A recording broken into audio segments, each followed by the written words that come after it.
It was an awful, awful weekend of football for fans of the LSU Tigers and New Orleans Saints. And the subject of today's show can be summed up in one 4-word question. Have you seen enough? That's what we'll ask you on this Mano E Monday when we talk about both Brian Kelly and the LSU Tigers and Spencer Rattler, a quarterback for the New Orleans Saints. And in my dime, this season has brought back really kind of pissy, poor memories of the same season a little over a quarter century ago. It was the same season, basically. 1999 was a disaster, but changed that winter and spring. It brought hope and a brighter future. Is that where we're headed? Or will stubborn heads prevail? This stubborn head, for one, is ready to get his thoughts out in the open. So that means the Dattitude podcast, well, it starts right now. If you're looking for the latest scoop and in-depth interviews on the Saints, the NFL, the Pelicans, LSU, along with the best bets of the week, then lucky you. Along with high-powered, in-the-know guests who cover our teams, Jim Derry brings plenty of Dattitude. And he'll always tell you the way it is, or at least the way he thinks it is.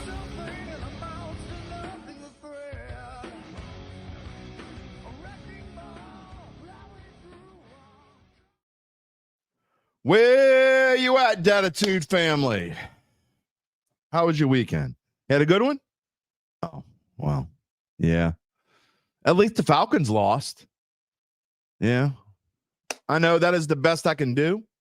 The good news is, though, that this is Dattitude episode number 430, presented by Evangeline Securities for a Monday, October the 20th, 2025. If you're new here and you're wondering who I am, and I'm already Derry Downer. That's right. I'm your host, Jim Derry, 35 years of New Orleans sports media scene. I thank you for being a part of the Dat family. We're going to have a lot of Mano E Mono today. Mano E Monday. We're going to have we got a lot of talking to do there, Willis. What is most special about this show if you don't already know? You can be a part of today's episode. I see a lot of you are already becoming part of today's episode. You can type in your comments. You write them, we show them, we talk back to you. You talk to us, we talk to you. We're live every Monday, Wednesday, and Friday at 11 a.m. Central Time. If you're watching after the fact and you type in a comment and we don't respond, well, we can't be, Nostradamus. We can't look into the future. No, you got to be live to type in your comment. But afterwards, if you want to, you can get in touch with me. Jim Derry Jr. on X, jderrytheadvocate.com via email. You can also listen to us via any major podcast platform. And if you haven't already done so, please subscribe to the Dattitude podcast on our YouTube channel. All right, what's on today's show? We're not going to have a whole lot of pleasantries today. I usually talk about my weekend and, baseball, and it's game 7 tonight of the ALCS. Sorry, Zach. No one here. Well, not no one. Hardly anyone here cares. The Pelicans start their season on Wednesday. We're not going to talk about the Pelicans. I'm just telling you. It's not going to happen. We're really not going to. I've got a slide for Tulane, but we're probably not going to talk a lot about Tulane today. Today is about what? It's about Saints football. It's about LSU football, and they're both bad. It is what it is. I mean, we got a ton of comments, and I want to get to all of them. I got to say, we have so much to say. Derry's dime is, as I alluded to in the open, that this 2025 season has really kind of devolved into what I remember from 1999. And I'm going to tell you some of the similarities. I'm going to tell you why change is not a 4-letter word. Well, C-H-A-N-G. Oh, it's 6. I get it. Change is not a 4-letter word. It's not a bad thing, okay? We may be to the point where we don't have a choice, okay? And I know that we're probably going to be mostly in agreement. How we get to that agreement might not be the same way.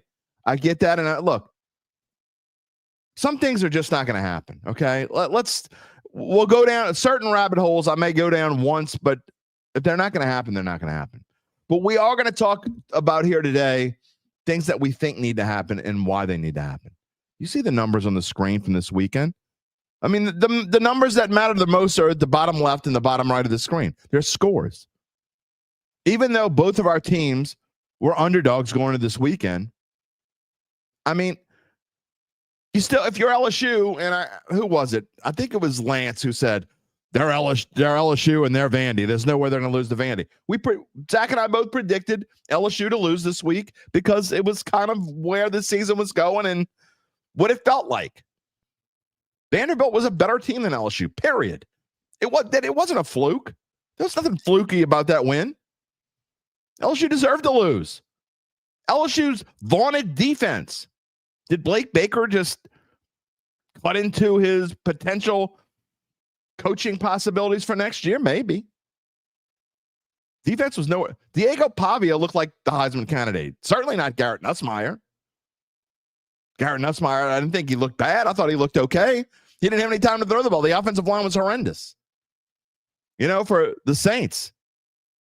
There's not really not much good you can say about the Saints yesterday. Again, we're going to get into it. I'm going to get to the comments. But, look at the number. What is Spencer Rattler? We've been saying through, and again, this is going to be the theme of today's show. I don't want to jump into the dime before it's time to get there. But what is Spencer Rattler? We've been saying, oh, he's been okay. He's been when you ask someone, and I hope to not use that sound anymore. I get it. Y'all hate it. Oh, not everybody hates it. You get it. If you're new to the show, you're like, why is he making that sound? Because when you asked before Sunday, when you asked the casual fan about how Spencer Rattler's been doing, you get, he's been okay. You can't even say that now. What he's been able to avoid, and the only reason why he's been okay and not bad is because he's been able to avoid the turnover. He wasn't able to avoid that on Sunday. What is the Saints collective? And I'm not going to add it up here. You can tell me. Someone in the comments can tell me. But what is their collective score for the 3 games on the road this year? I know they've lost by 12 now twice, and whatever they lost by against Seattle. So their average point differential on the road is somewhere like -17, -19, somewhere in that ballpark. Maybe Gabe will tell me in a minute. I don't know. It's not important. The point is they suck on the road. Okay, they've been okay at home. Is it time to make a change? We're going to get in all those comments again. The dime coming up much earlier than you. Oh, good Lord. I just saw how many comments we have in the stream. I have, as always, if you're new to the show, I don't look at a single comment and it's until it's time to read them. You know what it's time to read right now? It's time to tell you about my friends at Evangeline Securities. They are a company that can help you decide if it's the right time to sell your family-run or privately held business. It doesn't matter whether they're at home or on the road. They're always great. Their point differential on the road is like +80. That's how good they are. They're that damn good. It's time, I'm fumbling already. Anyway, they're a company that can decide if it's the right time to sell your family-run or privately held business. They can tell you what that business is worth. That might be the most important question. If that's you or someone you know, it's time to reach out to Evangeline's founding and managing partners, Nick Braden and Ron Hemelt. They will start by scheduling a complimentary valuation from their offices, either on Poydras Street or in Lafayette. You see what happens when Ron Burgundy goes off script? He reads what's on his screen. When he deviates, it's like San Diego. You know what I mean? Anyway, whether it's Poydras Street, Lafayette, or San Diego, you will be able to well-informed and make the decision on if you want to proceed. What happens after that? Well, you have to wait. After we get through some of Mano E Monday, before we get to Gabe, we'll tell you more. You can check them out at www.evangelinesecurities.com. All right, some comments. Oh, Lord. Gabe said when we were prepping this morning, we're talking, not prepping, but, we get together and talk for a few minutes first. He told me to do a woo-saw before I got to the comments, even though we're probably going to agree on a lot. So wait, hang on.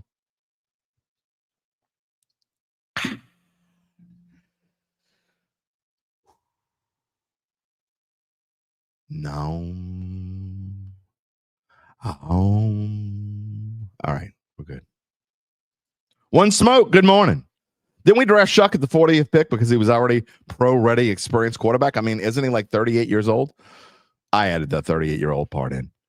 We are 1-6. What are they waiting on? Safe to say we wasted a top 50 pick. You're getting ahead of me. Y'all going to all get ahead of me. I know it. I get it.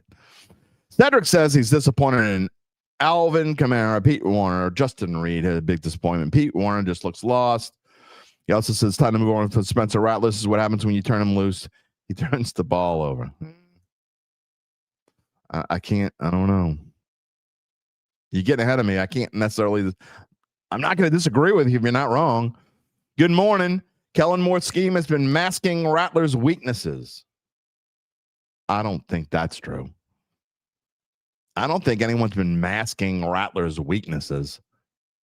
Anyway, the NFL is a copycat league, and Dennis Allen just provided a blueprint for other teams to shut down Rattler. Dennis Allen didn't provide jack squat. Dennis Allen had nothing. And I mean 0.0 to do with Spencer Rattler's inefficiencies. Sorry. So I agree with where you're going in the end. How you get there, I 100% disagree. Nothing to do with Dennis Allen.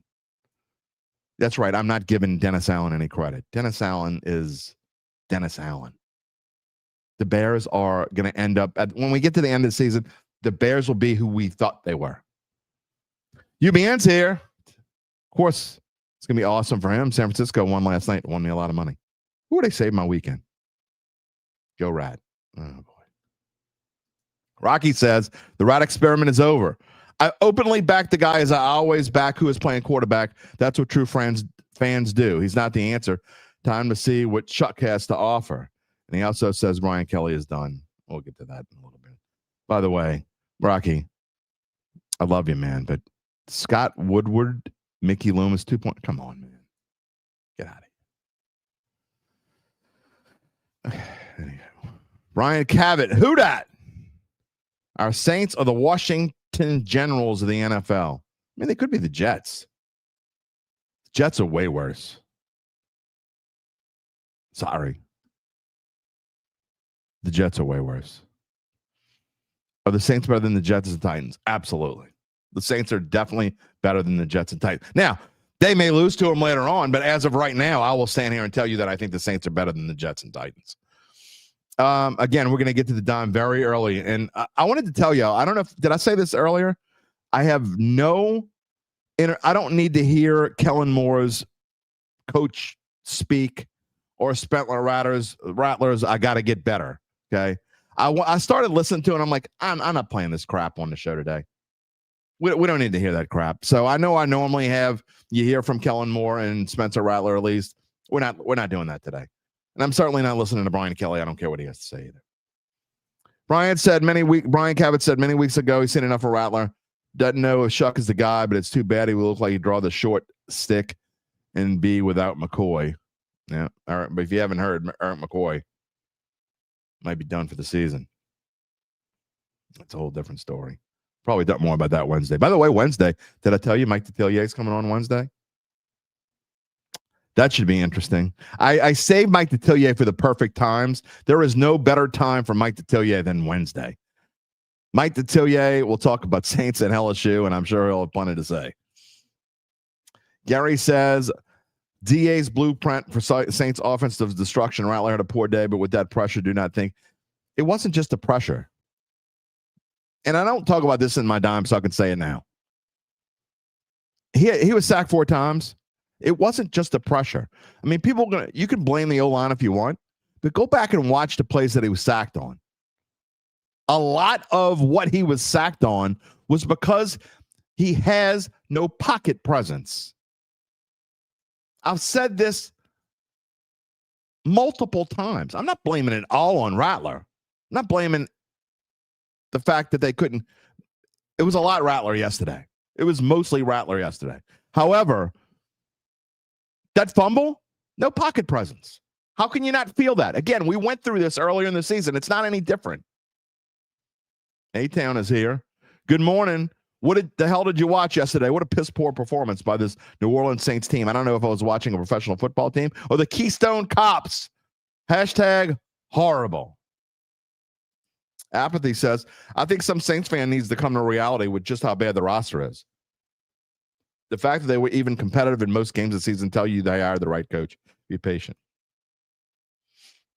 I thought the defense played actually, and I know a lot of people are probably going to disagree with me because if you look at the stats and One stat that's on the screen right now, Bears rushing, 40 carries for 222 yards and 2 touchdowns.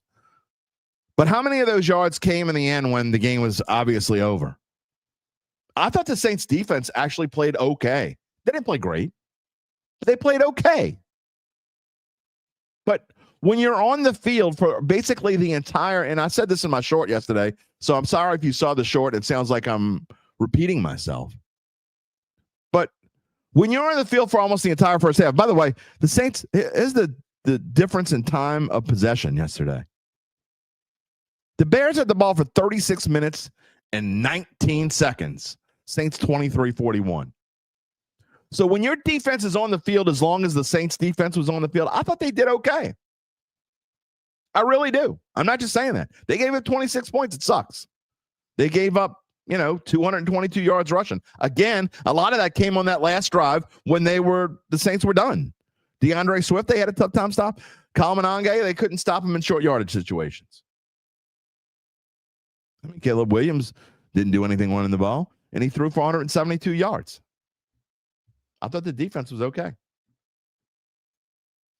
Tony Buffa says, good morning from California. Welcome to another mediocre Monday. That's a nice way of putting it. Mediocre.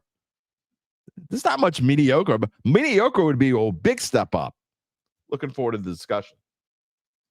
Ryan Shano says, I don't know how anyone can think of Rattler as anything but a decent backup. Good we know what he is. It's time to see Shuck. Paul Laporte says it's time to see what Tyler Shuck can do. The Saints will give every chance to prove he's not an Isaiah Foskey. But the problem is the longer you wait, I'm going to get ahead of myself again. Edwin Durab, I agree that Rattler needs to sit and Shuck needs a chance. As bad as the Rat played yesterday, I was disgusted even more by the truly offensive O-line play. They were manhandled by the Chicago D. Again, they didn't play well, but they weren't absolutely as awful as you think they were. Again, they weren't good. I'm not giving them any credit for anything. No pocket presence. Just going to say that. All right, I know I'm behind, and good morning, Randall. Linda says 3 years, 3 different head coaches, 2 different defensive coaches, same trash players, same trash results. Rebuilding sucks, man. Oh, I'm sorry, ma'am. Rebuilding sucks. That's what they're doing. But now you're wasting time, okay? Freddie Ortega says, hey, it's a nightmare Monday over here. So LSU and Saints got crushed, yeah. Lewis Jacobs said, got to find out about Shuck. Need a quarterback like Derek May. I don't know if that's necessarily what Shuck is, but we've got to find out. Randall, good morning. Big Valley, team will not win another game until we play the Jets and Titans and ruin our draft pick. Go figure. Oh, boy. Kyle Sherman, good morning. Dattitudinals from Oregon. Where to go from here? Oh, my.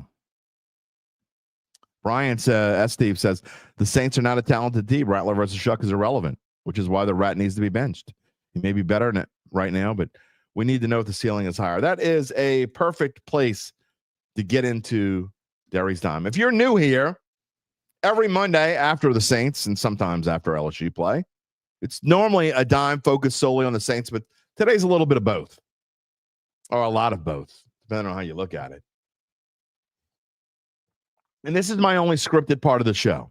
I script my commentaries sort of in the ilk of Jim Henderson, Jeff Duncan. I'm nowhere near anywhere of those guys, but that's what I'm trying to do here. I take my time and I go through things, and sometimes I write messages to myself during games and say, I want this to be a part of the dime, and go through it. Anyway, here's my take on this weekend. Didn't take long Saturday morning to start feeling like this weekend was going to be one to forget. By about 11:30 Saturday morning, Diego Pavia was running one in from a yard out to cap off a 9-play drive for Vandy that looked super easy against what had previously been a stout LSU defense. Less than a half hour later, the Doors scored on another 1-yard run, this time finishing off an even more impressive 14-play drive, and LSU never led again. On Sunday, it took way less time to know the Saints had no shot.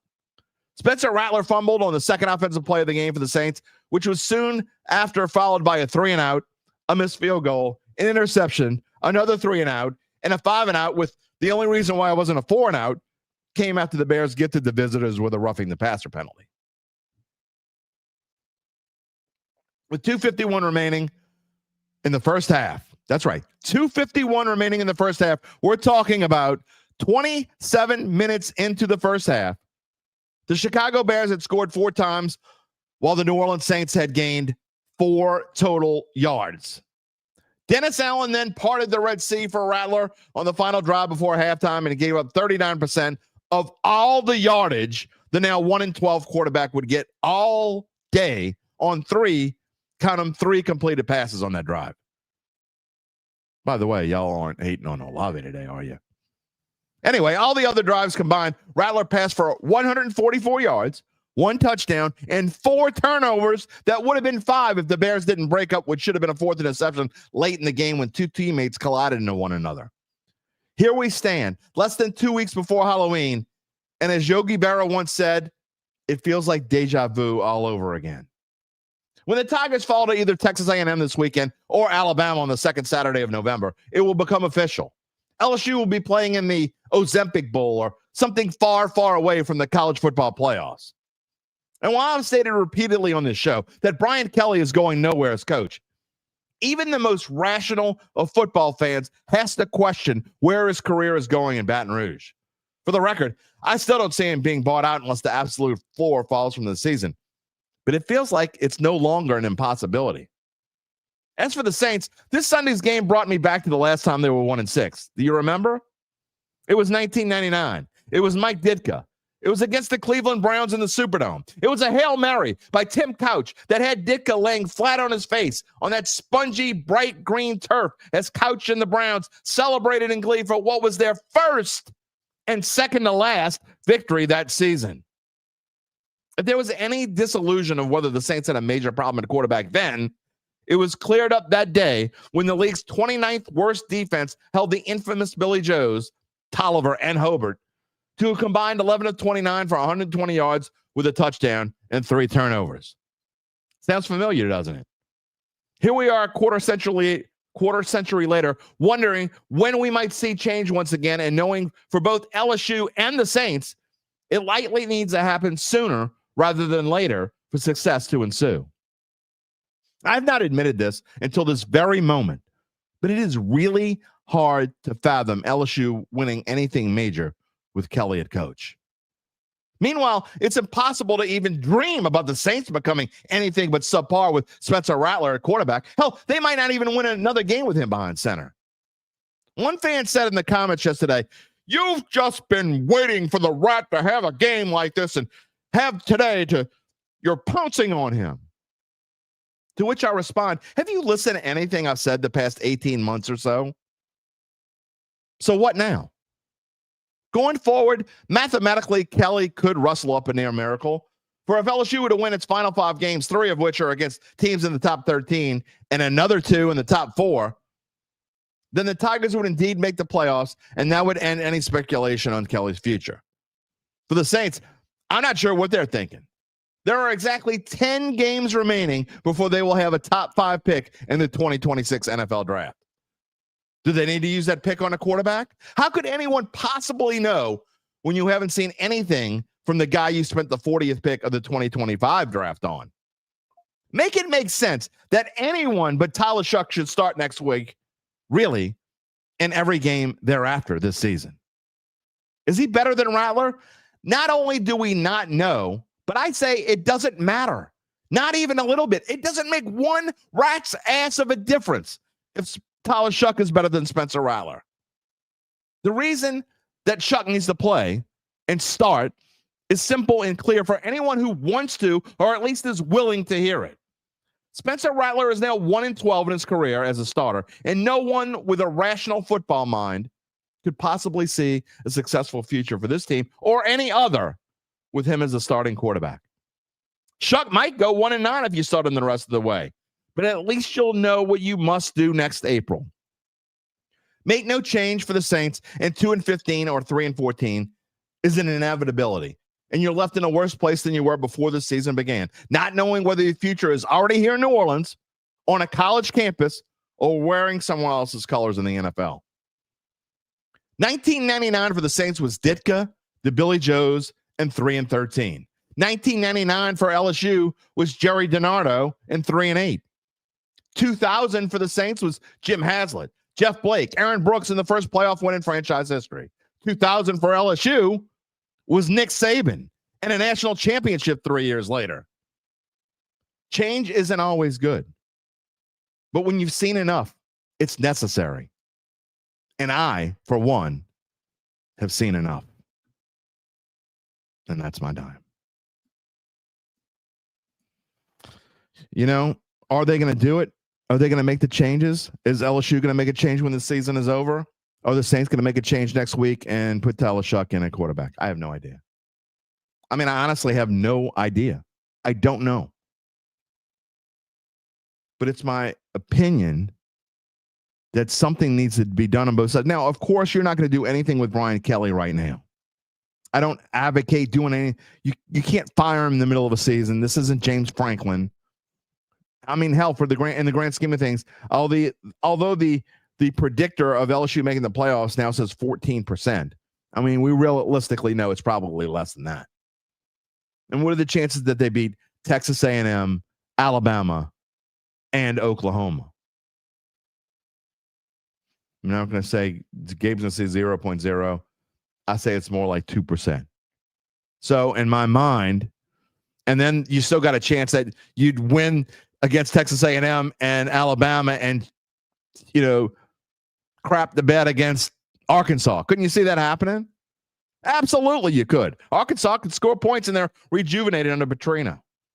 So that 2% chance that I tell you they win all three of those games, I'll tell you, so let's subtract 0.5%. So I think the chances of them going to the college football playoff right now are about 1.5%. As for the Saints, back to my dime, and I'm going to get to more comments. I know there's a ton of them, and people want to get in the comments. I get it.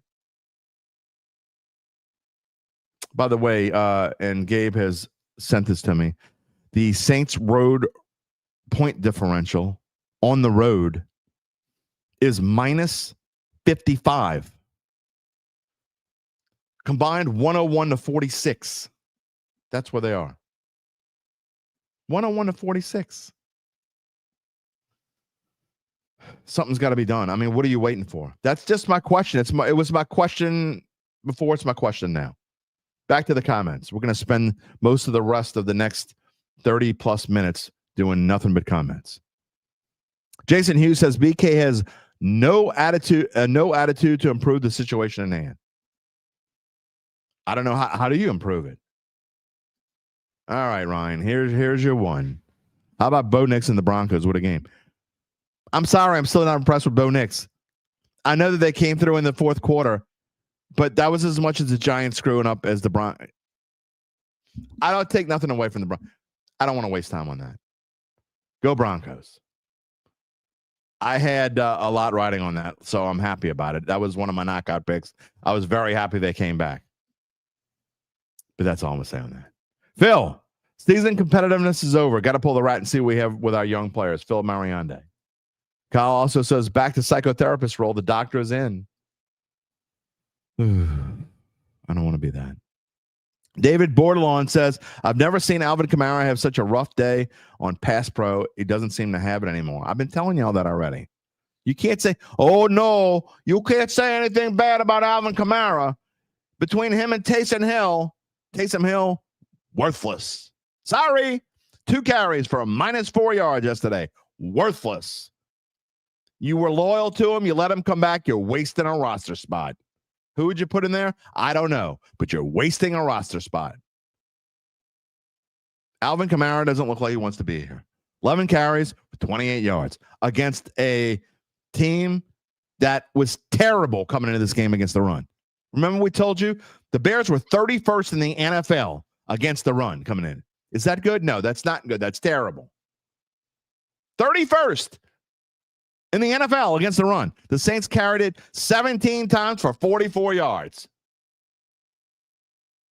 It wasn't just the O-line.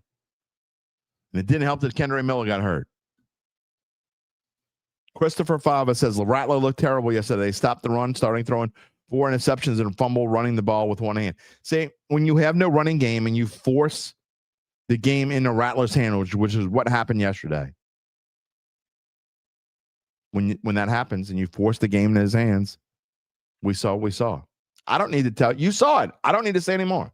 Charles Mangus, he fell asleep in the second half. Saints need playmakers and play like they want to win. Rat experience is over. I mean, I actually think that the Saints have some. I don't care if I'm in the minority when I say this. I think Olave and Shaheed are both decent playmakers. They showed it again yesterday. Nobody's bitching about Olave today.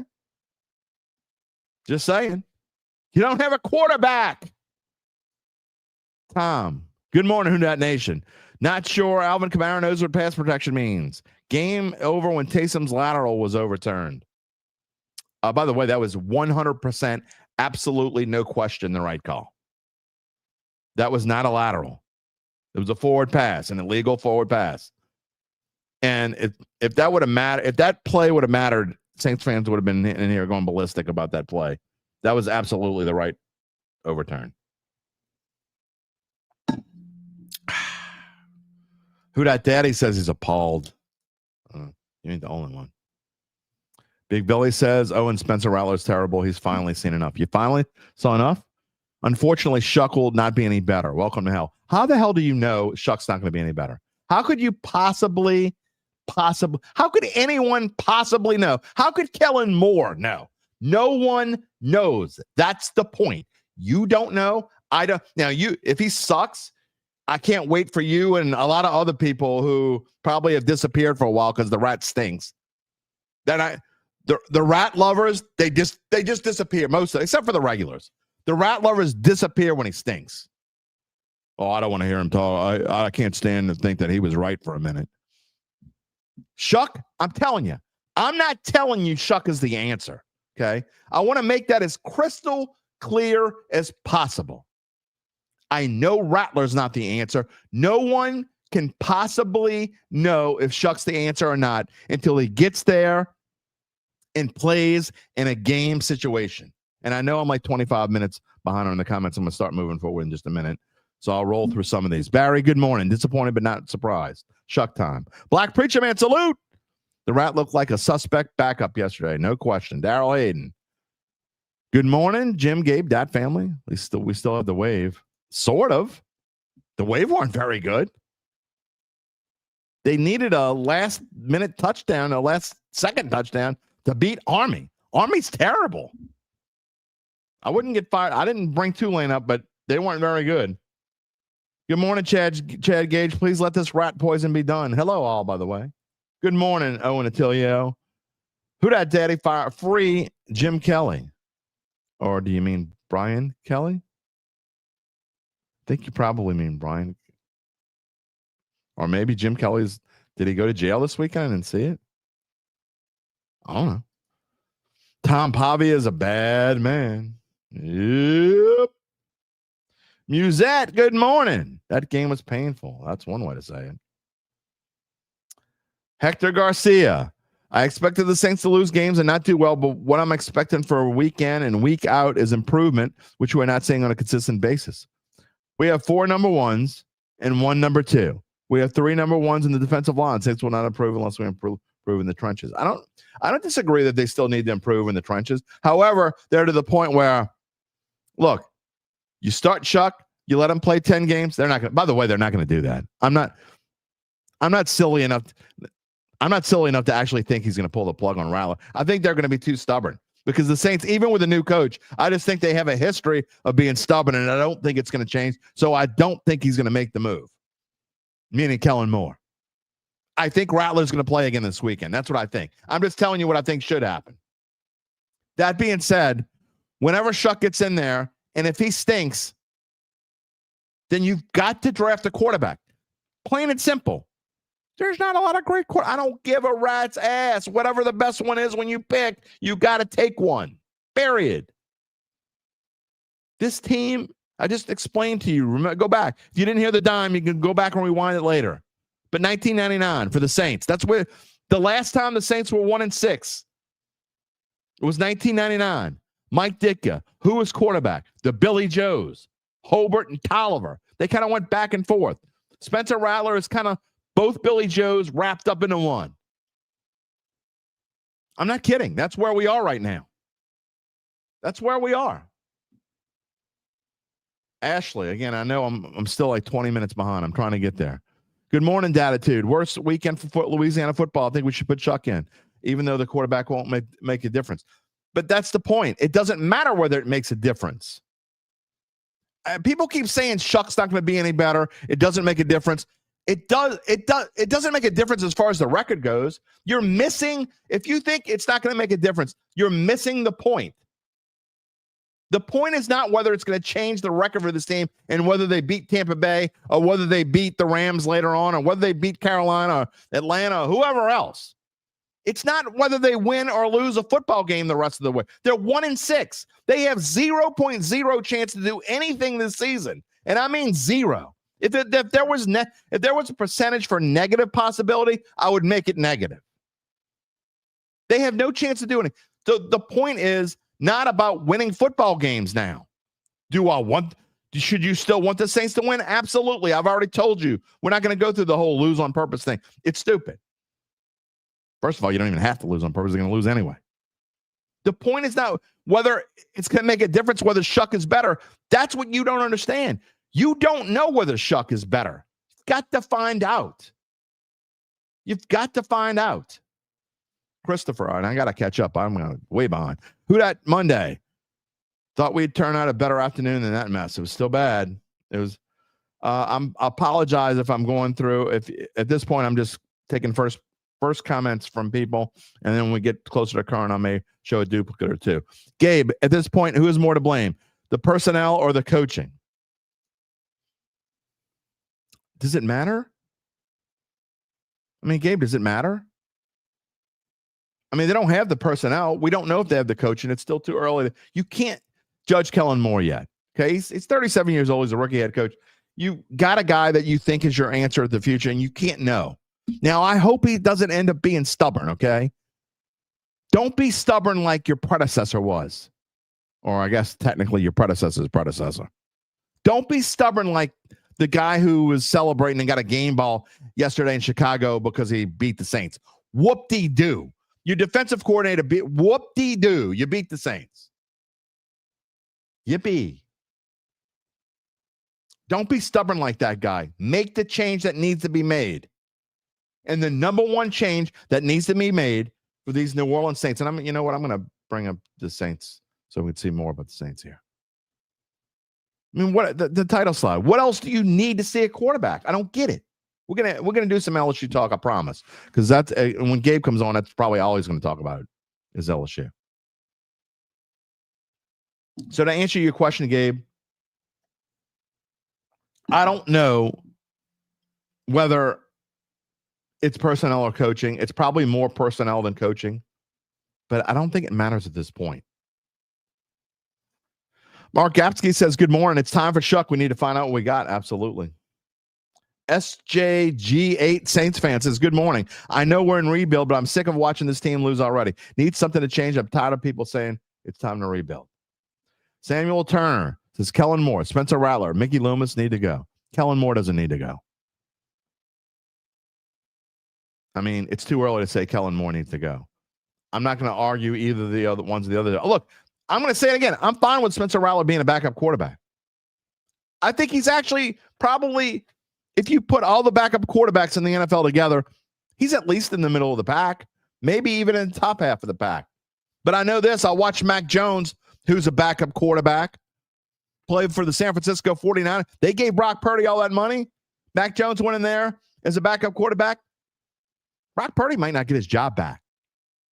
Probably will. But Mac Jones looked pretty good as a backup quarterback last night. Carson Wentz, they didn't beat the Eagles, but they looked okay. I mean, go through the list of backup quarterbacks. Dylan Gabriel was a backup quarterback. He whooped up on the side. Oh, that's another team that the Saints might be better than. The Dolphins. Whoa, was I wrong on that? I'm not picking the Dolphins. If I pick the Dolphins again this year, Gabe, you have every right to say, I'm not going to let you pick the Dolphins. You have every right to do that. If I pick the Dolphins again this year. Inside joke. If you weren't here last week, you don't know what we're talking about. Joseph Lewis. DA knew Rattler's issues and took advantage of them. Well, I mean, you and I knew Rattler's issues. It didn't take a rocket scientist to figure out Rattler's issues. I mean, really? It took Dennis Allen to figure them out? Well, that says everything. Dennis Allen figured out Rattler's issues. It certainly wasn't a rocket scientist that figured it out. Jules Howard, good afternoon from Maryland. His Baltimore Ravens are in the same boat. No, Lamar Jackson's coming back. You're not in the same boat. I would never say, at least not right now, it's way too early in the season, as bad as the Ravens have been. They had their bye week. Is Lamar coming back next week? I don't know. I hope so for my fantasy team, by the way. I'm definitely not saying the Ravens have 0.0. Taylor DeMarco seems like firing Pete Carmichael, Joe Woods, Dennis Allen, blaming injuries, and Derek Carr isn't the real culprit. Okay, that's Taylor. Come on, man. The clipboard holder and Dennis Allen needed to go. Derek Carr needed to go just for sanity's sake. But anyway, when you have a GM that owns 9% of the team, unreported but fact, I don't know about what. It will be the same result. I'm actually surprised we haven't gotten more hating on Mickey in this show so far. I was actually kind of expecting more of that. They were blaming Jason. You're pointing in the wrong direction. This is what happens when you're the last one to hire a coach. No, it's not. It doesn't have anything. Would you rather have Aaron Glenn? Wasn't he the first one picked? Wasn't Aaron Glenn is who the Saints really wanted? Would you rather have Aaron Glenn right now? Who's better? Who has a better record right now? Aaron Glenn or Kellen Moore? Well, Kellen Moore does. Who has a better quarterback? I'd argue that Kellen Moore does, even with Spencer Rattler. I don't know, man. It's close. Don't blame the coach. I just too early. It's too early to blame the coach. Again, I'm trying to catch up as fast as I can. Larry Bro, I'm only actually further, about 23 minutes by now. Good morning. Neither loss was unexpected, but 4 turnovers. It should have been 5 again. If Shuck doesn't start this week, should we take that as an indication that he's far from being good enough to be in a start? No.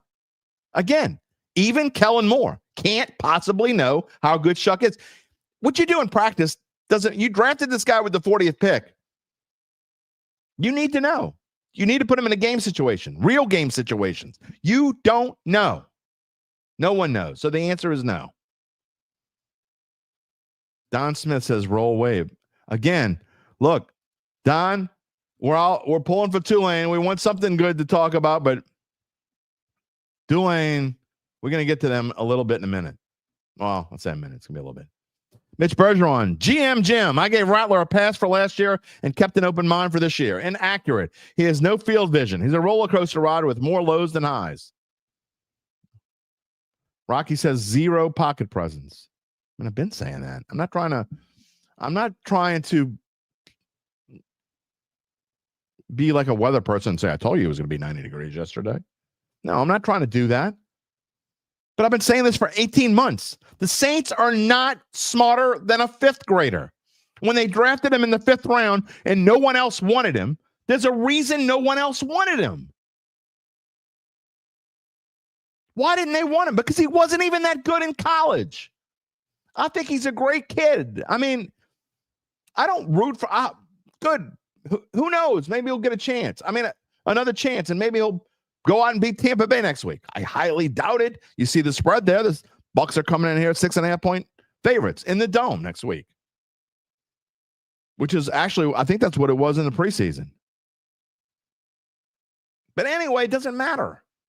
The point is, at no point has anyone realistically, and I mean realistically,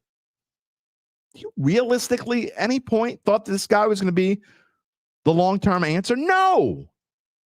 Not anyone with a real football IQ. Of course, you wanted him to be. A lot of people wanted him to be. Why? Because he wasn't Derek Carr, and you hate Derek Carr that much, and I get it. I don't even have a problem with that. But be realistic. Is Tyler Shuck the answer? Probably not. But you don't know. You don't know.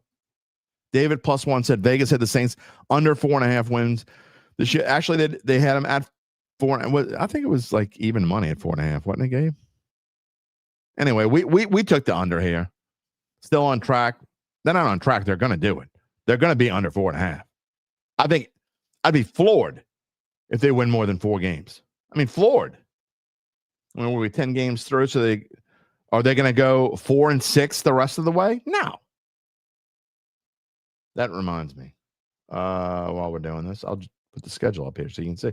Look at that schedule. If you're watching, if you're watching here, think the Saints going to win 4 of their last 10 games?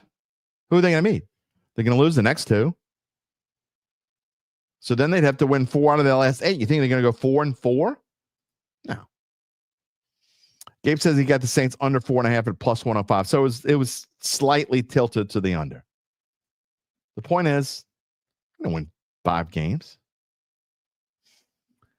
Sean says, welcome, Sean, by the way. Saints most likely will start Shuck era against the Panthers. Maybe. But like I said in my short yesterday, if you didn't see it, I had instant reaction that had comments. I stopped reading them at one point. Because people were just, some of them were Bears fans. Bears fans, by the way, Bears fans got pissed off when I said that they had a mediocre defense. They were pissed. Like, seriously. And then making fun of me. You have a mediocre. You were 31st before this week, 31st against the run, and you were 15th against the pass. You're right. Maybe I was too kind. You're not even mediocre. You're subpar. But we got the most turnovers in the NFL. Well, you played the Commanders and Saints who, I mean, big whoop. That's where you got most of your turnovers from. Again, I'll be the first one to tell you I'm wrong. I always am. If I'm wrong, I'm the first one to tell you I'm wrong. I don't need to wait for someone to tell me. If the Bears are going to end up being who we thought they were, they're the Bears. But look at the schedule on the screen. If you can't see it, most of you know it anyway, if you're listening after the fact. All these scores are the same, except for the one blowout against Seattle. You lost by 7 at home. You lost by 5 at home. Then you go on the road, you lose by a crap ton. Then you lose by 12 at Buffalo. You lose by 12 at Chicago. In between, you get a win against the Giants because they gave you 5 turnovers. And then you lose by 6 at New England. Should have been 14. It's the same thing every game. Why do we need to keep seeing the same thing?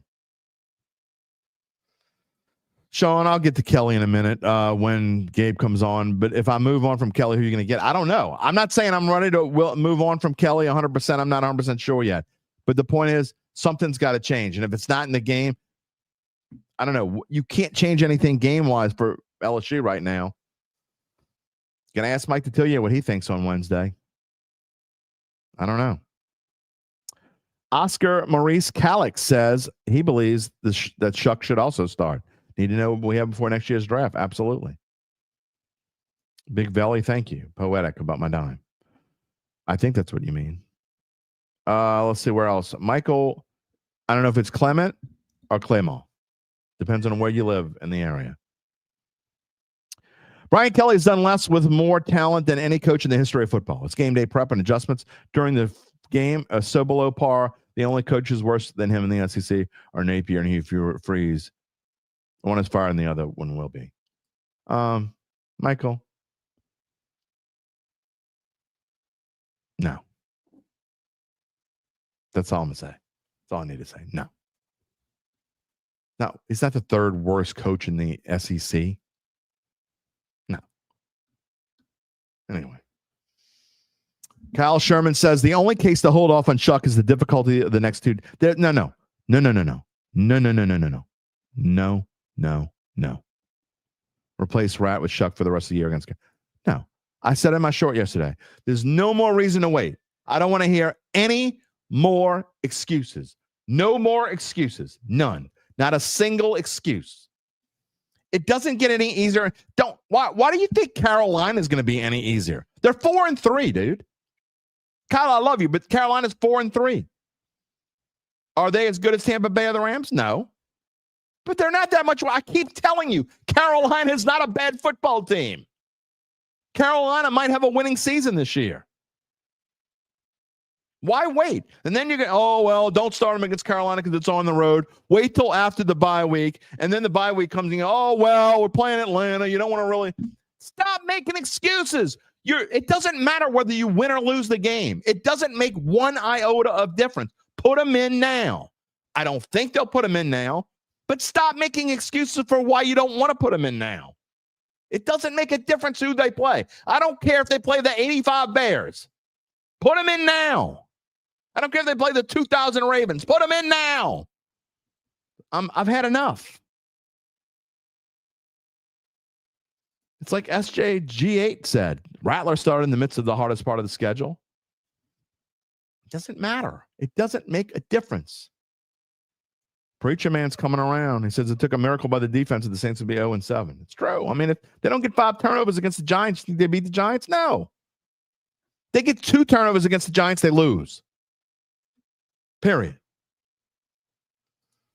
Lear Bite is with Gabe. He says LSU has 0.0 to make the playoffs. It's not 0. Look, and when it doesn't happen, I told you 0.0. It's not 0.0. If they lose against Texas A&M this week, we'll get to LSU in a minute. Again, still trying to catch up as best as I can. Tetters, where you been, Tetters? Chuck time, no doubt. Kelly has never won a big game. Championship. Was lots of coaches who haven't won championships. And there's lots of good coaches, by the way, who have won championships. And the SEC every week is literally a big game. He isn't built for this. I mean, you might be right about that. Let's see. What else we got here? Foster Sanders says Kelly appears to want to get fired. Come on, man. He doesn't want to. If he wanted to get fired, come on. He doesn't want to get fired. That's absurd. I mean, maybe you're just joking or maybe you're just being exaggerating, but that's silly. I'm getting closer to catching up. I'm now only like 10 minutes behind. Let's see. There's a lot of repeaters commenting. Where are we at here? Jason Benson says that not saying Moore is the wrong coach. It's more about the assistants. Again, you don't know. It's too early. I'm not taking up for Kellen Moore. I don't think he's done a great job. He hasn't. He hasn't done a great job so far. There's no question he hasn't been a great job. But it's too early. It's not like a coach is different. Okay. I think Kellen Moore has a great young offensive mind. He needs a chance. And we certainly need to see what it's going to be with. I guess I could say this and not piss people off now because this would piss people off before. But I'd like to see what he can do with a real quarterback. We might not see it this year because Lord knows Tyler Shuck might not be a real quarterback either. Hopefully, at least we'll find out if he is or isn't. Elijah Gray. Listen, Jim, I've been a huge Rattler supporter, and now I know what he is. I'm ready to see Shuck. Enough is enough. I had hoped he really would become something, basically, but he has showed me nothing. I know, man. That's what I've been saying. I mean, I didn't really need that long. Apathy says Brian Kelly is Jimbo Fisher without a natty.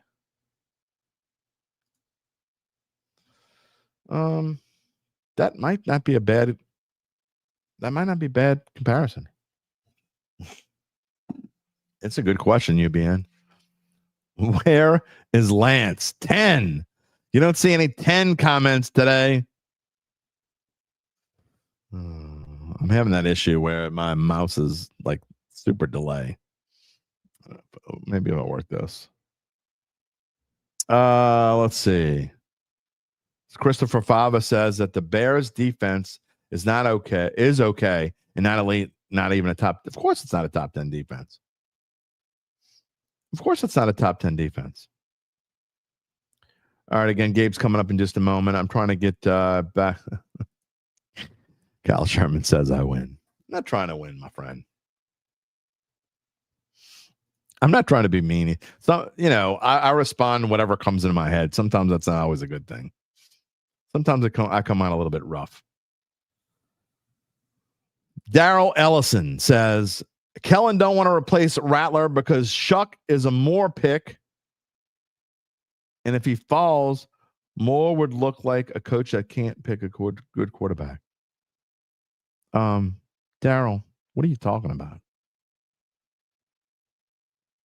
You think he doesn't want to use his own quarterback because he's afraid he's going to lose with the quarterback that he picked?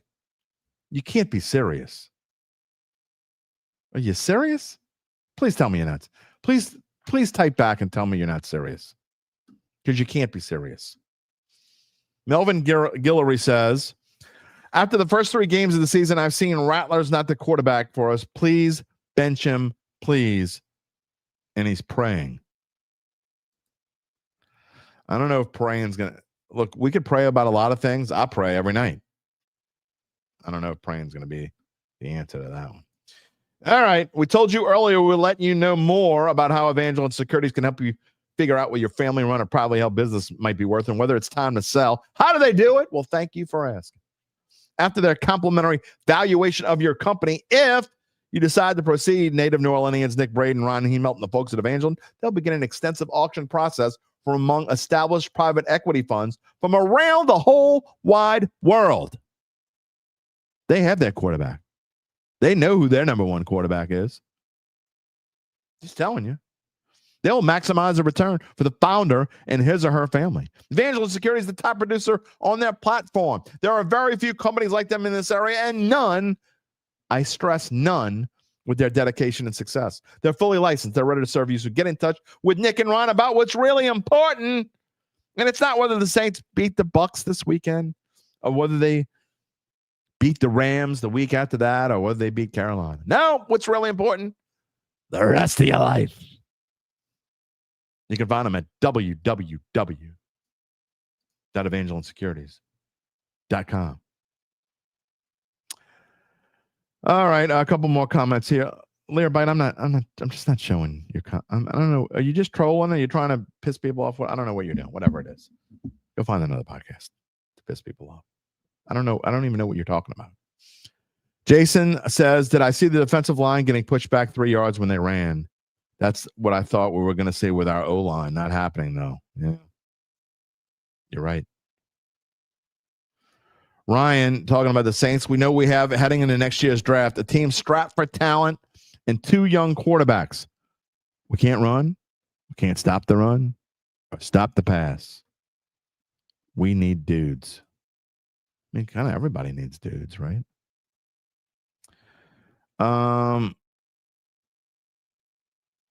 UBN, by the way, all this arguing about Pavia in the background. UBN says, we all know how I feel about Nuss, but Nuss will be a better NFL quarterback than Pavia. I mean, Pavia is probably not going to get drafted until like the 5th or 6th round. I mean, he's going to kind of be like a Rattler. Although I would, dare I say, I would probably take Pavia over Rattler right now, going forward. If I had to pick one that has a better chance to have a future, I don't know. Larry Broso, if nobody, and capitalize nobody, he's shouting at me. If nobody knows if Shuck is good enough, why not start him this week? Is the schedule carved in stone for the switch? Are they waiting to give him a winnable game? That's what I'm saying. I mean, you don't know what game is winnable or not winnable. We don't know. All right. We're gonna get back to Saints, and probably as I go along here, we're gonna talk Saints too. But it's time to bring in Gabe Henderson, who, I don't know. How did you do this week? I have no idea. How did you do with your picks this week? Did you do one was probably the worst pick any of us have had all season, and I actually somehow, I believe, made it out positive. Oh, wow. Okay, well, that's good. I was 2-1, and I am not going to be positive. 2-1. Yeah. It's 2-1, and I think I had such a bad, again, I'm serious. If I pick Dolphins again, just take the graphic. We're going to take the graphic off the screen. You say, I'm not going to let you take the Dolphins. All right. Good. Just Lear, go somewhere else. Stop talking to the trolls. All right, let's talk about LSU a little bit. Let's do it. Your take on, and I'm kind of on the fence. It's the first time that I'm at least open. I'm not just hating on the Brian Kelly haters. Okay. This is the first time, again, I said it in my dime. It's the first time that I'm admitting that it's not impossible that he goes after the season. I've been saying before, I don't think I ever said 0.0 whatever, but I just said along the lines of it's not going to happen. But for the first time now, I actually think that it's a possibility. I mean, LSU has to win out to make the college football playoff. And honestly, whereas before it wasn't that big of a deal, if you didn't make the college football playoff, if you didn't make the top 4, you didn't make the top 4. It's hard to make the top 4. But if you don't make the top 12 in your LSU and you're doing it again, you're not making the top 12, and you're going to go to the Ozempic Bowl, well, now I'm starting to have a problem with that. I don't think it's a possibility at this point, Jim. I think it is a near certainty that he will not be on the sideline for LSU next season. It is a lot of money that LSU will owe him, but he's in year 4. He's been given all of the keys to success, and he has given LSU nothing in return. Where are they going to get the money from? There are a lot of wealthy boosters. And I know that's a question in college football these days, but there are a lot of programs that are rounding up a lot of money to get rid of coaches. I mean, Mike Norvell's going to get fired. He's owed $54 million. Napier was fired. James Franklin's already been fired. Sam Pittman was fired. There are a lot of top jobs that are going to. So here's the thing. Let me go on my piece. Brian Kelly's been given an $18 million roster this year. He's been given his guy at quarterback. And for the 4th consecutive year, LSU will not even – no, I'm not even talking about making the playoff. They will not sniff the college football playoff. There is a greater possibility that this team finishes the season 7-5 than they finish in the top 12 and make the playoff. And for that reason – maybe. I don't know. It is a real possibility that they lose 3 of their last 4 SEC games. I mean, sure, it is. And at least 2 of them. So at least 2, you're 8-4. And that is a regression from the last few seasons. And that this program is just not going in the right direction. And this is the most talented team that he's had. And so here's real quick, hold on. By the way, it doesn't work this way, Charles. 50 boosters give $1 million. It doesn't work that way. That's not how it works. You'd have to get someone to step up that's basically say, I'm willing to pay half of it, is how it really works. And yes, Oscar, there are a lot of wealthy boosters at LSU, but you're talking about wealthy boosters and I know it was only 18 million and there's a big difference, but you just got these wealthy boosters to pay out Ogeron, and before that, you got the wealthy boosters that pay out Les Miles. So I think these wealthy boosters are kind of getting sick of paying people off. So it's a lot easier said than done. I think they're getting tired of paying people off that aren't winning. And I think that's why someone brought it up earlier. I don't believe that Scott Woodward is blameless here because he took a gamble on this deal. Let's call it for what it is. Ed Orgeron was the wrong hire. Yes, he won a national title, but he completely tanked this program. There's no question that's true. I don't think it's. And Brian Kelly actually bought the wrong hire. Brian Kelly, and as much as people hate Brian Kelly, at least he brought it back. And I'm not saying this is where you want to be, but no matter what, I know where you're going with this, and you and I are completely in agreement on this. Brian Kelly brought him back to respectability. Brian Kelly, if he's fired at the end of this year, he's long said that his goal is to leave the program in a better place than he found it, and he will 100% do that. Much. I wouldn't take it wouldn't, but he will 100% do that. So here's my thing. The Brian Kelly performance this season is eerily reminiscent of Les Miles in 2016. Yeah. And here's why. I agree with that. He's banking on his guys. Joe Sloan is his guy. Yeah. Brad Davis is his guy. They are not good at their jobs. And it's eerily reminiscent of Les Miles in 2016 refusing to relieve Cam Cameron of his job as offensive coordinator. And his guys are letting him down. I have long been a Brian Kelly defender, and I do believe that what he has done is bring this program back from the horrible places that Ed Orgeron left it. But I don't think he can coach this team to where it wants to be. I think he's a weird culture fit. The fans are definitely a weird culture not fit. Winning. Yeah. And I think all of that is going to result in LSU paying his buyout at the end of the year, Yeah, especially considering they will lose to one of A&M and Alabama, if not both. And they have there's a very real possibility they lose to Arkansas, very real possibility they lose to Oklahoma. I'm not saying they will, but here's the biggest problem I've had with Brian Kelly and where we are right now is I think he's relied.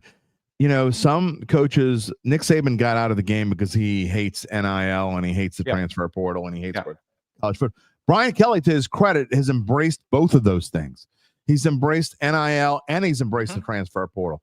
And I think part of his detriment is that he's almost embraced the transfer portal a little too much. You have an offensive line that is not really, it's not your guys. You went out and got these offensive linemen and they've had to me, even last year, last year was an offensive line that was basically recruited by LSU for the most part, and they weren't great. They weren't, well, let's say that. Let me say that. They were good, but they weren't as good as they were supposed to be. They were good in pass pro.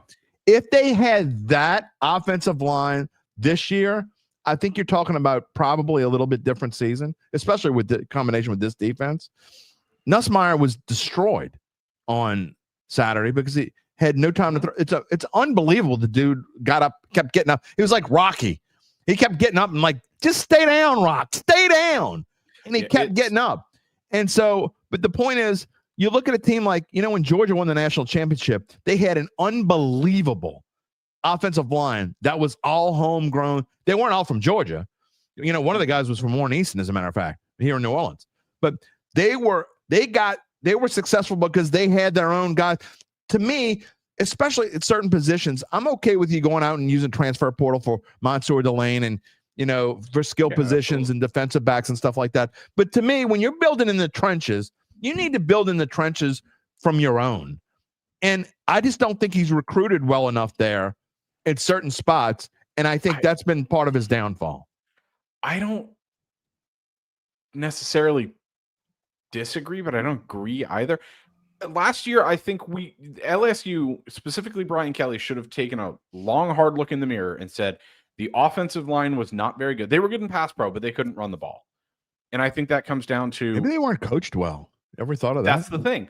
I think Brad Davis has done a horrible job with the talent that he's been given, and I think Joe Sloan is a bad offensive coordinator. I've been saying that. Yeah. But they kept him around and they banked on this. It's coaches like tend to keep around bad assistants too long.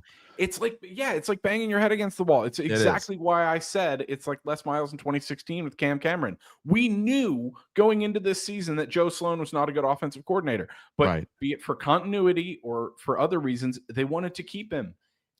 And that's why back to bite you. And I think ultimately that is why Brian Kelly's head will be the one to roll, because those are decisions that he made. He wanted this roster. He was the one saying at the beginning of the year, keep receipts. We'll see you in the national title. No, Brian, you're not even going to sniff the playoff at this point. I think you're wrong to some degree at the end. And this is why I think Ryan's right. I think this is what's going to happen. And this is what happens way more often than not. I think what's going to happen is I think Ryan O'Shea, I think you're right. They're going to fire the entire offensive staff. And he still doesn't think they're going to fire Kelly. I'm not saying I don't even know what I would pick right now because I don't know. I can't tell you right now what I would pick. I completely believe in what I said, that some change is necessary. I don't know to what degree with LSU. I just don't think they have it in them to fire Kelly. I agree with. I mean, I know. And you told me, why. but like Ryan says, maybe 7-5 gets them fired, but they'll win 1 of 3 against A&M, Bam, and Oklahoma. If they will. I think they might win 2 of 3. I would be shocked if they won 2 of 3. I'm not going to be shocked at all. I would be. But here's the thing. I wouldn't be shocked if they won. They're only 2.5 points. I ultimately believe it. People are saying if Kelly is here next year, Sloan is gone. I 100% agree. But I don't think because he kept Sloan. Kelly has now gone through multiple coordinators on the defensive and offensive side. He's on his second defensive coordinator in 4 years. He's on his second offensive coordinator in 4 years. And you're just not going to keep giving him time to shuffle those guys around. Blake Baker could be gone. And if Blake Baker is gone, then you will be looking for a new offensive coordinator and defensive coordinator. And I just don't see that happening. I think the reason that Brian Kelly will ultimately get fired is because he's as we've said, a weird culture fit. Brian Kelly, the media doesn't seem to like him. The fans don't seem to like him. None of that matters. And at this point, I'm questioning whether or not half the team even likes him. Yeah, but here's the point. That doesn't matter. I mean, it doesn't matter. It matters to you, winning. but it doesn't matter in the grand scheme of things. No. It doesn't matter when you're winning, but he is not winning. You cannot take. I mean, LSU is a blue blood in college football. The last 3 coaches they've had have won national titles. You're not even sniffing a 12-team playoff. That's inexcusable. Well, I mean, it's a little early, so they're not sniffing a 12. They're not sniffing Jim. If they finish with 3 losses, which is absolutely possible. I'm not saying they're going to do that, but if they finish with 3, that's probably like 25%. Okay, maybe even more than that. But whatever. They finish with 25%. That they only have 3 losses. That you wouldn't say they wouldn't sniff the playoffs. Yeah, but you're not going to make the playoff with 3 losses. Right, they're not going to make it, but saying they're not going to sniff the playoffs means you're going to go 7-5. So they very well. I think there is a more realistic chance, and I know you disagree, that they go 7-5 than they make the playoff.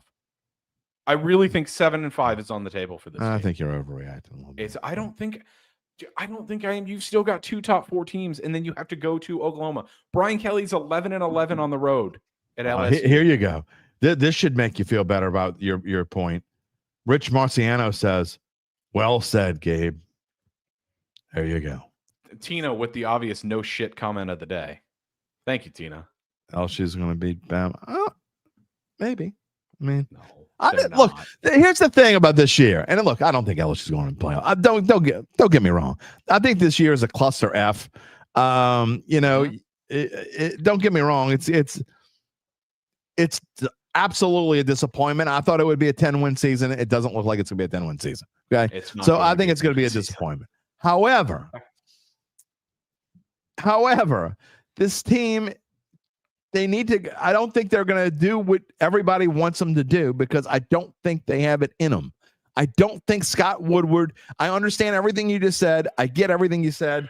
I don't think the donors want to do this right now. It's easier to buy them out after next year. Do they want to go through this another year? Probably not. Yes. No, because you made me say. Because, Jim, all you're doing, that $10 million is just going to be paid to him in a salary as opposed to a buyout. The only difference is when you're paying him the money. He's getting it anyway. The only difference is when. So it's not easier to buy him out now than it is. I mean, I guess if you want to defer the payment in that $10 million, but he's getting the reason that I don't think it's sustainable. What did Brian Kelly do to help get all of those You're guys? making the point for why he should be fired. You have not yet made a point that he's for the point that he's going to get fired. I mean, I don't necessarily even disagree. I'm not disagreeing with your points. I'm just saying. No, I'm not saying he's going to. I I believe he will be fired. But here's the thing. Why was LSU so successful in the transfer portal? Well, part of it's because they're LSU. Well, yes, but also Brian Kelly said he pleaded fans in the offseason to donate to the LSU NIL fund. And they did, to their credit. LSU had the number 1 transfer class, and I believe only Texas Tech spent more money than them. Yeah, I don't know. That's a lot of oil money. But you're not going to get get fans to do that this year. Fans are not going to donate their hard-earned money to this program if you keep failing. And he's kept failing. Well, we will definitely bring this up with Mike D on Wednesday, and I will get his take. And maybe he'll, again, I'm not giving you, I don't have an opinion right now. And I know I'm supposed to because I'm basically an audio columnist. I mean, that's what I'm supposed to do. But I just don't know what I feel right now. I don't know. I'm proud of you because you didn't immediately push back on that Kelly talk. And I thought 100% you were going to. So I mean, you got to be realistic about the whole situation. When you lose, and it's not just losing to Vanderbilt, okay? They got thoroughly outplayed. There was not a single point in that game where I thought they could win it. No, there's not. And the interesting thing was, they went into the game and I predicted them to lose. So I shouldn't be surprised. I'm not surprised that they lost. I'm surprised that they basically got dominated because that score does not indicate the real level of how bad Vanderbilt beat them. And Vandy the week before got their ass kicked by Alabama. So does that, I know P-Val-Q doesn't translate. If you didn't take physics, then you don't know, or psychology, whatever. You don't know what I'm talking about. But that doesn't translate. I get it. So LSU may not get their ass whipped by Alabama. However, when you lose like that against a team you haven't lost to since 1990, I don't care how good they are. That's going to rile up that's going to stir the bee's nest, and you can't I think keep going like that. So if you look at it, those two losses on paper are not very bad. They're both away from home against top 20 teams. Right. But here's the thing. The reason is those were not penciled in as losses before the season. You now look at your schedule, and as you mentioned earlier, you've got 2 top 4 teams left. Right. And you literally cannot afford to lose. It doesn't help either. It doesn't help. And as we do have to move on because I want to make Monday Night Football picks and I want to wrap it up with the Saints. It doesn't help that you beat Clemson and then Clemson turned into 100%. mediocre garbage. Okay. 100%. And then it doesn't help that you beat Florida and not by a lot. And you needed 5 interceptions to beat Florida. Mm-hmm. And then here we are a few weeks later and Billy Napier's fired. So none of that helps. Okay. And the 2 teams you lost to now, it is what it is. So. And let me say this. I will leave with this. Someone earlier said, so I You're not going to leave with this because we got to do. Well, no, I know. I want to leave the LSU talk with this. I want to be realistic about something, and that goes both ways. Yeah. LSU is not going to hire Nick Saban. I've seen people saying, that's not happening. Oh, Nick Saban doesn't want to. Going to come out. Nick Saban is not coming out of retirement to coach LSU. If you want a new coach, you have to look. All right, hang on.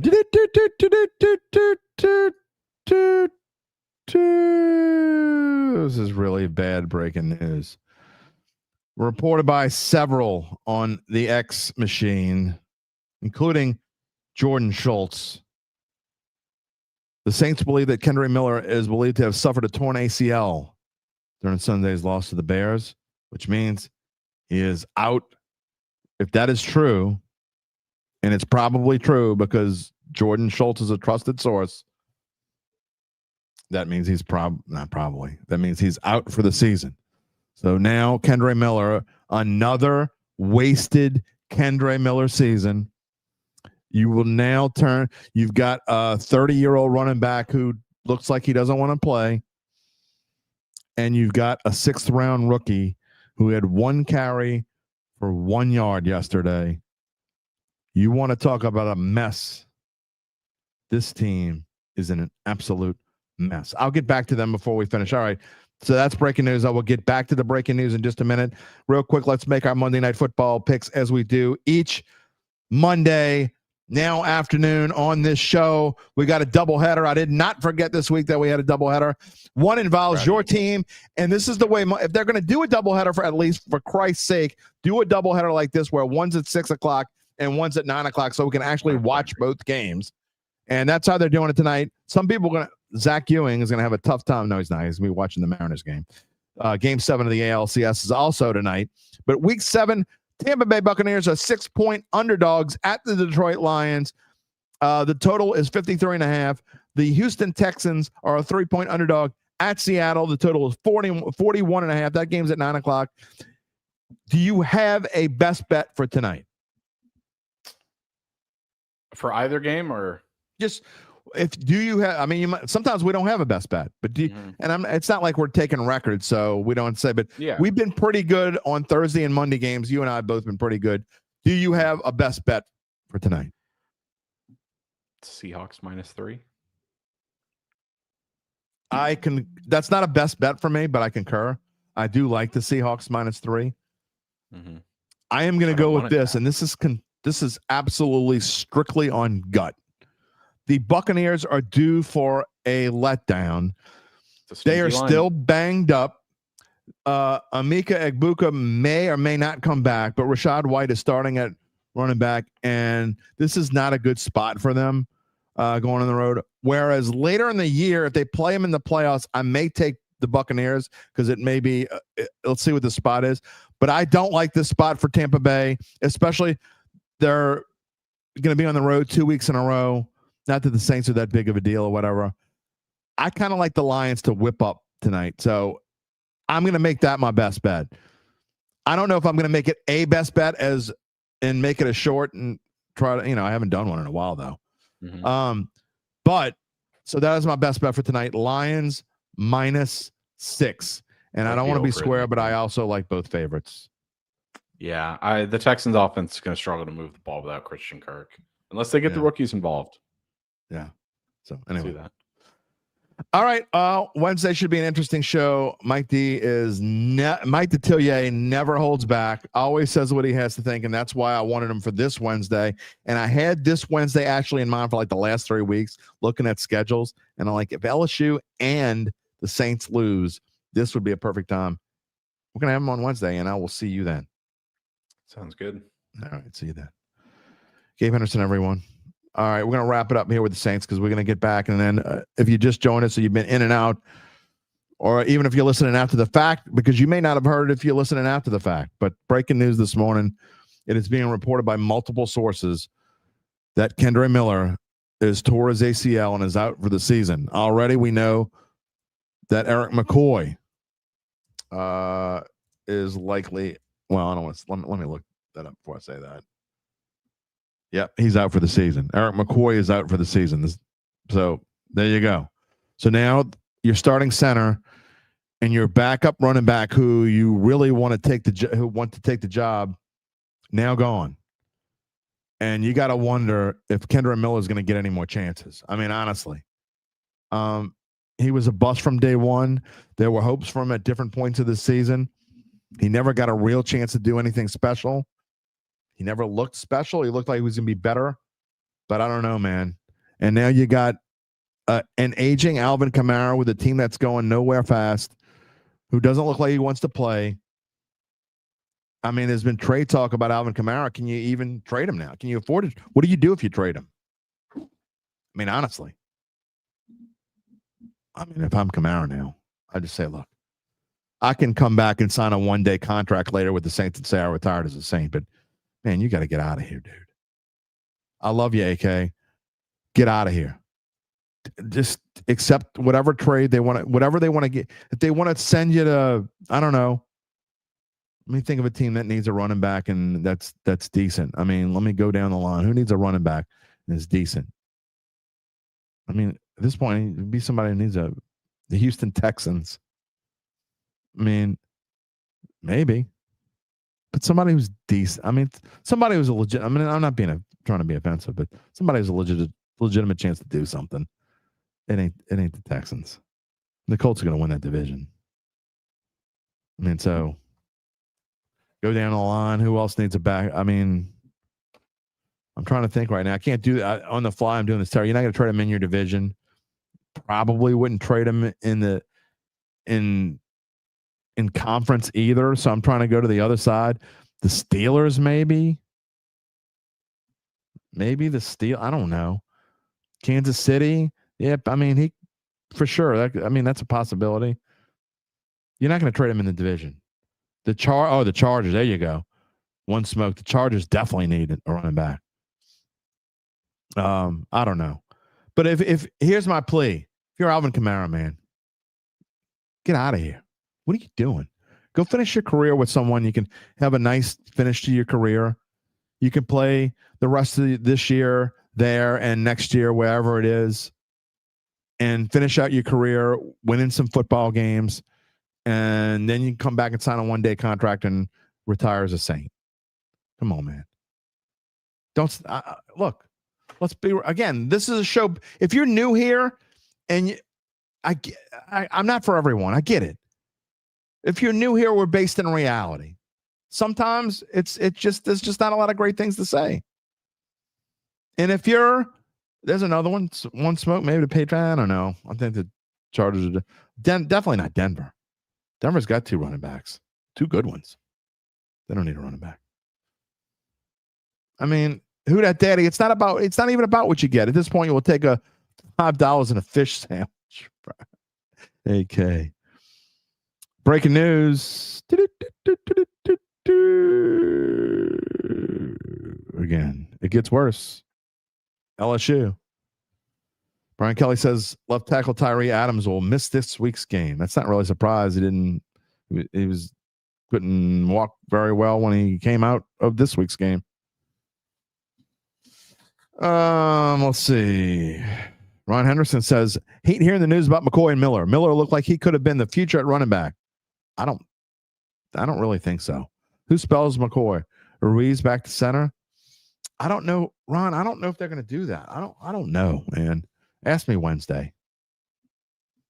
Brian Cavett says another lost season for Kendre Miller. McCoy, did he get hurt? And he tried to grab the guy with one arm and it looked awkward. I think that is when it happened, actually. Mal, you could be right. Mal says, in his opinion, doesn't think Kamara loves football enough to care about being traded or chase a ring. You might be right. I'm just saying, I'm throwing this out there for him. I'm saying this in the air when I say this. Get out of here, man. If you got a chance to get out of here, get out of here. I think it'd be amazing for someone, even if you don't think you love football, going to a winner, that changes a lot of things. Who that daddy? Go Pels. I'm sorry we're not talking about Pels right now. And they start their season Wednesday at Memphis, I believe, right? Gabe, at Memphis. Then they play the Spurs on Friday. I know that. Larry Gibson, AK is only good in space. He runs into O-linemen when they run up the middle in space. He puts up an effort. I know a lot of you, again, when you talk about St. Alvin, it's people don't like this. But you know when Alvin Kamara, when he's successful, at least as of late, when he wants to be. When he wants to be good, he's good. When he doesn't give a rat's ass, he ain't good. And right now, he doesn't give a rat's ass.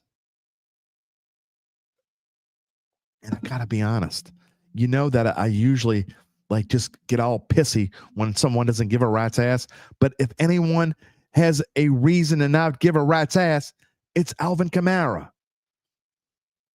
Between him and Taysom Hill and Demario Davis and Cam Jordan, they all been a part of this shite show for a long time now. And it's only been getting worse. You know, A-Town, I think they should look, if I'm Loomis, I'm going to do with Alvin Kamara what I said to my first wife when I walked out the door. I am doing you a favor. I meant that I was doing my ex-wife a favor. And Mickey Loomis would definitely be doing Alvin Kamara a favor to open the door and kick his ass out and say, you're going to not San Diego. You're going to Los Angeles to play for the Chargers. Or for the Rams, for that matter. I didn't even think about the Rams. Maybe the Rams. Just saying. Do him a favor. Make him leave. Because he's not going to... People said here the other day, Alvin Kamara is going to retire. He's going to retire. Not going to retire. He's going to go wherever you tell him to go. I'm sorry we didn't talk about Tulane today either. We'll touch... I made a slide for him. We're just not worth talking about. Anyway, that's where we are. Who that daddy says the Saints and LSU starting to make his stomach hurt. Me too, my brother. I mean that with all sincerity. It's you can only watch so much of this, man. It's hard to watch. Lance Dobart. Who that, baby? You're not saying 10. Please don't say 10 again. Please don't say 10.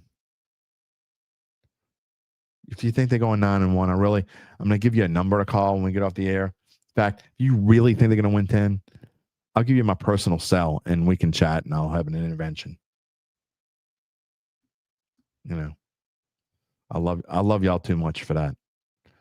Barry says it's not how much money you spend, it's what and who you spend the money on. See, Lance isn't saying 10 anymore. Time to gut the team. You can't get rid of Shaheed. Grandison and Warner going maybe.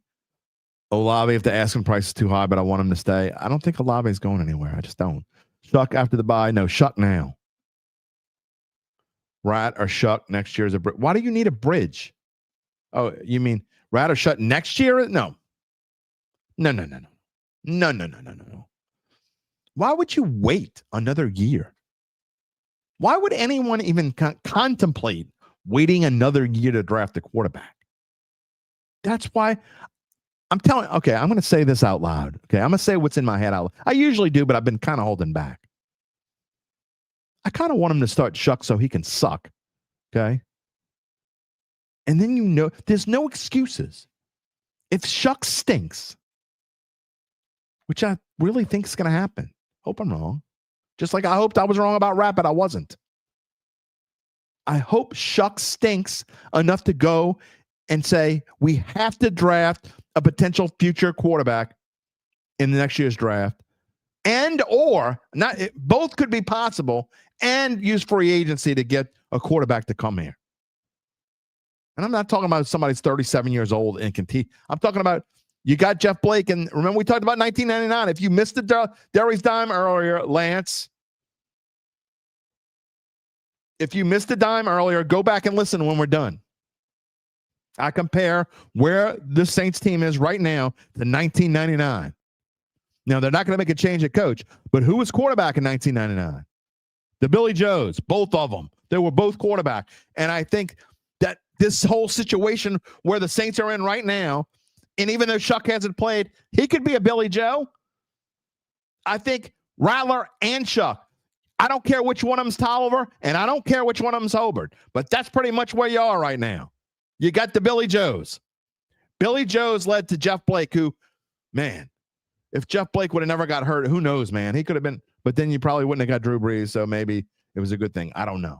Or maybe you would have, maybe Jeff Blake would have been done by then. I don't know. You got Jeff Blake and Aaron Brooks, and say what you want about Aaron Brooks, but Aaron Brooks led the Saints to their first ever playoff victory. I know this. 1999, the Saints had Mike Ditka and the Billy Joes. And in 2000, they had Jim Haslett, Jeff Blake, Aaron Brooks. They won the division, and they won their first playoff game. Just 1 year later, LSU in 1999 went 3-8 with Jerry DiNardo. In 2000, they had Nick Saban. So sometimes you don't want to make changes. Sometimes you have to. It is what it is. Even the rattiest of rat lovers have to come to the realization of where this team is right now. You can talk about all those other people. I don't disagree about Pete Warner. I don't necessarily disagree about Carl Granderson. I don't disagree about a lot of things. Ruiz sucks. You can't do anything. And we've talked about building in the trenches. I don't disagree with any of that. But you don't have a bridge. You've got to get a franchise or a potential future franchise quarterback. And if he's not on this roster, you can't wait anymore. You've been building in the trenches. You got your 2 tackles on offense. It's time to go get a quarterback. And we're saying this, and it's not even the midway point of this season. For Christ's sake, start Tyler Shuck. Who that daddy says he's with me. I'm glad you're finally with me, my friend. I'm glad you're finally with me. All right. Moving on about here. Let's see what else we got before we go. SJG8 wants to know if Clyde Edwards-Helaire is still on the practice squad. I don't even know I got to be honest. I don't know the answer to that. Gabe, real quick, if you can find out for me, he's trying. Yep, who that daddy? Season's done. Trying to take inventory. I mean, that's what the rest of the rest of the season is, taking inventory. Lance says no free agent quarterback next year that's any good. Maybe not. The point is, I don't care whether it's in the draft or free agency. Randall says he went back to Kansas City. Yeah, but I don't know if he's still there or not. I don't know if he's still with. He did go back to Kansas City, but I don't know if he stayed there. He's on Kansas City's practice squad. Okay. Anyway, it doesn't matter. It really doesn't matter. No, you're right, Randall. It doesn't matter. Who's running back? I don't know. You're gonna probably see a whole lot of Devin Neal going forward, is my guess. You'll get to find out if he's good enough. All right. That is going to wrap it up for us on this Monday. And I know who was it that said it earlier? And I didn't show it. Where is it? Last comment of the day. A-Town. What a depressing episode of Dattitude. I know, man. What did you expect? You didn't think it was going to be fun, did you? Sometimes you just got to take your lumps. It's not the end of the world. I mean, I keep telling you. Look, this Saints team is, for the Randalls of the world who are wanting them to lose on purpose, you don't have to want them to lose on purpose. They're not going to lose on purpose. They're just going to lose. That's what this team's going to do. I mean, I'm not as down on LSU as Gabe. I'm down on them. I think they still can make. Look, a lot of things would come around. Don't get me wrong. It doesn't change everything if they win, if they beat Texas A&M this week. But if they beat Texas A&M this week at home, at night, in Tiger Stadium, where Brian Kelly obviously has been his strongest, there's no question that LSU, throughout Brian Kelly's tenure and just about through every other coach's tenure, has been fantastic at night at Tiger Stadium. And that's where LSU plays this week. Not giving any spoiler alerts. I don't know what I'm going to pick yet. But if I had to tell you a percentage of who's going to win this week, LSU or Texas, and this is the one I kind of looked at all along and said, I don't like LSU in this game, but now after that, I kind of, off of a loss, I kind of like them. Again, I'm not telling you that's what I'm going to pick this week, but they're only 2.5-point dogs. Meanwhile, the Saints, here's the, you know me. I'm never going to say the Saints should lose on purpose. I will never, ever, ever say that. But one thing that scares me about this week is if they don't make a change here, which I don't think they're gonna. I got to be honest. I think we all know what I think they should, but I don't think they're gonna. What scares me is that if they play against Tampa Bay and Tampa Bay is still super banged up and Tampa Bay comes in here and they go with Rat again and he looks like he looked against Arizona and San Francisco and, you know, the Giants and whatever else. And he's just like, yeah, he's all right. And then they don't want to make the change. I mean, how long can you keep? You're wasting valuable time. I don't give a damn if he looks all right. Because all he's ever going to look like is all right. That's on a good day. He's going to look all right. When is 1-12, 1-13, what number would make it good enough, Kellen Moore? At what number would the overall record, that doesn't matter, it's how he plays. At some point, it's got to make a difference. At what, tell me the number. What is the number you would make the change? When your team's 1-7, he's 1-13. When your team's 1-8 and he's 1-14. When your team's 1-9 and he's 1-15. At what number will you make the change? It should have already happened. I don't care that they play Tampa Bay this week. I don't care that it's a tough team to beat. I don't care that they're going to go on the road to LA next week and probably be pretty close to a double-digit underdog. I don't care. I've seen enough.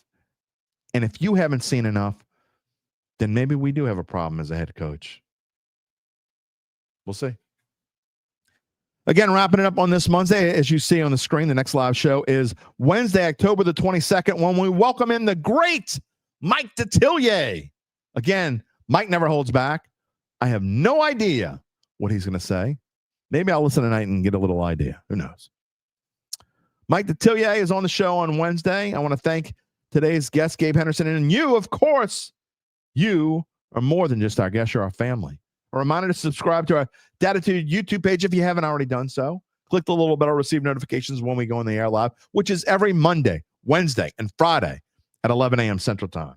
You can also find us wherever you get your podcasts, including Apple, Spotify, and many more, and find a replay of the show on NOLA.com/sports. I hate to be a Derry Downer, but it is what it is. Last comment of the day, because we haven't heard from him today, and he just made it here. Go back and listen to the Dime Infantryman. He's here a little late. You're a lot late, but that's okay. We give you a pass. The Rattler fanboys have been making excuses ever since yesterday. Hopefully they haven't been in here. They really haven't. The only The only Rattler fanboy I know who's making excuses, all of a sudden, my son must have just he was like texting me like crazy. He forgets that I'm on a show. And he thinks that I'm going to respond to his man. I'm not getting caught up in that. You've been waiting. Just like one of the commenters from yesterday. Maybe it was him in one of those, what do you call it, chaser accounts when they're not real, whatever. I forget. Anyway. Maybe it was him that was telling me in the comments, you've been waiting for a game like this, Derry. No, I haven't. I just knew it was going to come. Anyway. That's enough. Y'all have a wonderful, go out and enjoy this weather, by the way. It is beautiful. It may not be fun in the dome, but it's beautiful outside. And I hear this weekend, well, this weekend might not be great, but we got some real fall weather coming. Word on the street is, I don't know what's going to be like in Houston, but the word on the street is it's going to be like high 70, low 50 for Halloween. I can't wait. You know what else I can't wait for? You, Gabe, and Mike D on Wednesday. Go win some money from our picks on Monday Night Football. We will see you Wednesday. Until then, take it easy, my friends.